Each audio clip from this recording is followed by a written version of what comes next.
అంటే మనోడు ఏంటంటే ప్రతి ఇంటర్వ్యూకి వెళ్ళినా కానీ ఎక్కడ కూడా మనోడి యాటిట్యూడ్కి మనోడి స్టైల్కి మనోడి మెయింటెనెన్స్కి బయటకి ఇంటేస్తారు. సో మనం ఈ రా ఏజెంట్లో జాయిన్ అవ్వడం మనం ఆల్రెడీ రా ఏజెంట్ అని చెప్పి మనోడు ఓన్గా రా ఏజెంట్ అయిపోతాడు. సో జాబ్ వచ్చినప్పుడు నేనే రా ఏజెంట్ అనుకుని ఫిక్స్ అయిపోయి టెర్రరిస్టులు ఎక్కడెక్కడ పట్టుకోవాలనుకుంటాడు. సో ఆ కాన్వర్జేషన్లో మన రియల్ రా ఏజెంట్స్ అయినట్టు ప్రకాష్ రాజ్ గారి టీంకి మనోడు కొన్ని సీన్లు పెంట చేస్తూ ఉంటాడు అనమాట. సో ఆ వీళ్ళిద్దరు కాన్వర్జేషన్ అయితే మాత్రం చాలా బాగుంది. లాస్ట్ మన బొమ్మరిల్లు డైరెక్టర్ గారు బొమ్మరిల్లు భాస్కర్ గారు లాస్ట్ టైము ప్రకాష్ రాజ్ గారు సిద్ధార్థ గారితో బ్లాక్ బస్టర్ హిట్ కొట్టారు. అదే ప్రకాష్ రాజు ఇప్పుడు సిద్ధు జొన్నలగడ్డ అంటే సిద్ధార్థ సేమ్. మళ్ళీ ఈ సినిమా బ్లాక్ బస్టర్ హిట్ అవుతుంది డెఫినెట్గా.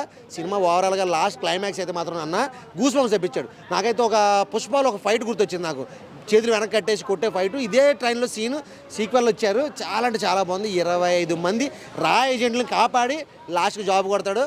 సినిమా అయితే మాత్రం చాలా బాగుంది. అంటే మన హీరోయిన్ క్యారెక్టర్ అనేది ఇందులో చాలా తక్కువ ఉంది. సో ఫస్ట్ హాఫ్లోనే క్యారెక్టర్ అనేది ప్రేక్షకులకు కావాల్సినట్టుగా లిప్ కిస్లో కొన్ని లవ్ సీన్స్ అనేది ఫస్ట్ హాఫ్లో ఉంది. సెకండ్ హాఫ్ నుంచి మాత్రం మొత్తం దేశం కోసం